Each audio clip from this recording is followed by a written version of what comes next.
Salam saudara, kembali kita bertemu dalam tayangan edukasi Kristen, beriman dengan logika yang sehat. Saudara, saya akan membagikan sebuah kebenaran sejarah tentang peralihan Paskah dari hari Jumat menjadi hari Minggu. Mengungkap salah satu keputusan Konsili Nikea yang pertama yang diadakan pada tanggal 20 Mei sampai 19 Juni tahun 325. Pokok bergesernya perayaan Paskah pada hari Jumat menjadi hari Minggu ditetapkan pada Konsili Nikea yang pertama, tepatnya pada tanggal 20 Mei sampai 19 Juni tahun 325. Dalam konsili tersebut terdapat beberapa agenda sebenarnya, yaitu diantaranya pokok permasalahan yang dikemukakan Arius berkenaan dengan hubungan antara Allah Bapa dan Allah Putra, atau bukan hanya dalam wujud inkarnasinya sebagai Yesus Kristus, melainkan juga dalam kodratnya sebelum dunia diciptakan, yakni apakah Sang Bapa dan Sang Putra hanya esa dalam karsa ilahi atau juga esa dalam keberadaannya. Agenda kedua yang dibicarakan dalam Konsili Nikea pertama adalah tanggal perayaan Paskah, dikarenakan adanya perbedaan perayaan Paskah yang dilaksanakan oleh gereja-gereja Asia dipimpin pada waktu itu oleh bishop. Tanggal perayaan Paskah dikarenakan adanya perbedaan perayaan Paskah yang dilaksanakan oleh gereja-gereja di Asia Kecil dipimpin oleh Uskup Polikarpus, murid dari Rasul Yohanes, dengan gereja-gereja Barat. Ini adalah pokok agenda yang kedua. Agenda yang ketiga adalah skisma pengikut Melesius. Dan agenda yang keempat, tata tertib gereja menghasilkan 20 kanon, yaitu berhubungan dengan struktur organisasi gereja, khususnya jenjang para uskup, standar adab yang berpadanan dengan martabat rohaniawan. Yang ketiga, rekonsiliasi orang-orang yang pernah murtad. Yang keempat, penerimaan kembali mantan ahli bidah dan ahli skisma.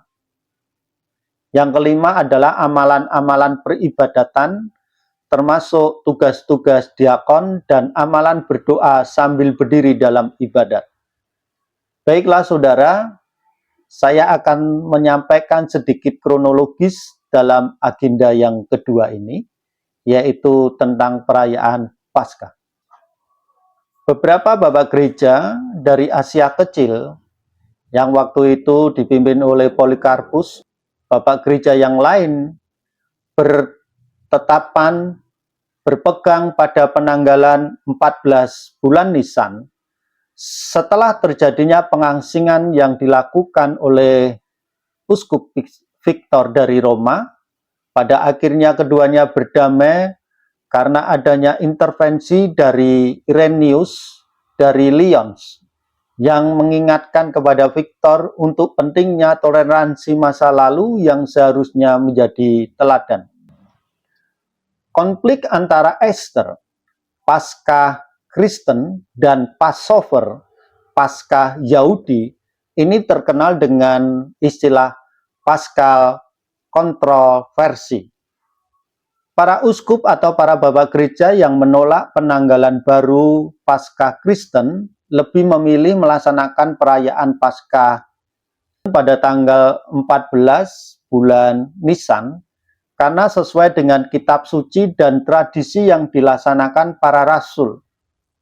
Namun beberapa gereja barat yang selanjutnya menghubungkan hari Minggu dengan perayaan Paskah Kristen, menyatakan kesulitan penggunaan tanggal yang tepat dari tanggal 14 bulan Nisan jika perayaan Paskah dilaksanakan setiap tanggal perhitungan Yahudi tersebut. Maka perayaan Paskah bisa jatuh pada hari apa saja. Hingga pada akhirnya menjelang abad yang ketiga, gereja yang didominasi oleh orang-orang non-Yahudi mengharapkan suatu bentuk perbedaan dari orang Yahudi. Salah satunya bentuk pengejawantahan adanya penolakan yang keras terhadap Paskah Yahudi yang diadakan pada tanggal 14 bulan Nisan setiap tahunnya. Jika banyak orang Kristen di Asia Kecil masih merayakan kematian Kristus pada tanggal 14 bulan Nisan, tanggal perayaan Paskah orang Yahudi yang menyembelih domba Paskah mereka, maka sebagai kontrasnya gereja-gereja Barat dan Roma menekankan pada kebangkitan Kristus daripada kematiannya sebagai bentuk perayaan Paskah mereka. Dengan kata lain, mereka merayakan Paskah pada hari Minggu. Beberapa orang Kristen mulai menyuarakan rasa tidak puas akan apa yang mereka pandang sebagai ketidakkaruan penanggalan Yahudi. Menurut mereka, umat Yahudi sudah keliru menetapkan hari-hari bulan Nisan, karena hari ke-14 jatuhnya sebelum musim semi. Menurut mereka, sepatutnya orang Kristen menghentikan kebiasaan mengandalkan informasi dari narasumber Yahudi dan membuat perhitungan sendiri agar dapat menetapkan hari-hari di dalam penanggalan Chandra yang dapat disebut hari-hari bulan Nisan. Kemudian menetapkan tanggal Paskah di dalam bulan Nisan Kristen hasil perhitungan sendiri.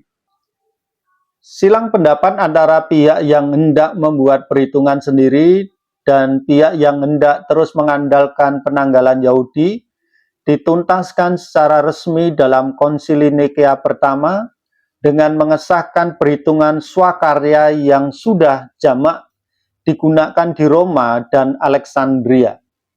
Sejak saat itu, tanggal Paskah ditetapkan jatuh pada hari Minggu dalam bulan Nisan Kristen, yakni sekelompok hari di dalam penanggalan Chandra yang ditetapkan sebagai hari-hari bulan Nisan menurut tolak ukur Kristen, bukan lagi menurut perhitungan umat Yahudi. Perlu diingat saudara, keputusan ini bukan merupakan bentuk anti-Yahudi, namun merupakan suatu pengakuan bahwa Passover atau Paskah telah dikristenkan.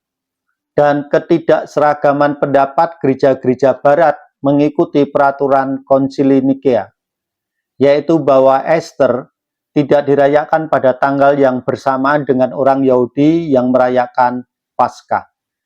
Dua aturan tersebut, yakni lepas dari ketergantungan terhadap penanggalan Yahudi dan keseragaman tanggal Paskah di seluruh dunia, merupakan satu-satunya ketentuan terkait Hari Raya Paskah yang ditetapkan secara implisit oleh Konsili Nikea yang pertama. Konsili Nikea yang pertama telah memisahkan penentuan tanggal Paskah dari segala macam bentuk ketergantungan, baik positif maupun negatif, terhadap tata penanggalan Yahudi. Konsili Nikea pertama tidak secara khusus menetapkan Paskah harus dirayakan pada hari Minggu, sebab pada kenyataannya gereja-gereja Asia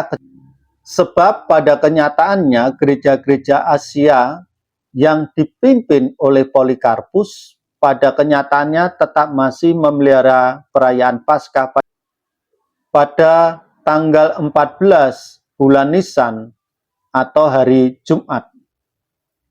Tentu saudara bertanya, bagaimana seharusnya kita bersikap jika mendapati adanya orang Kristen yang tetap merayakan Paskah pada hari Jumat?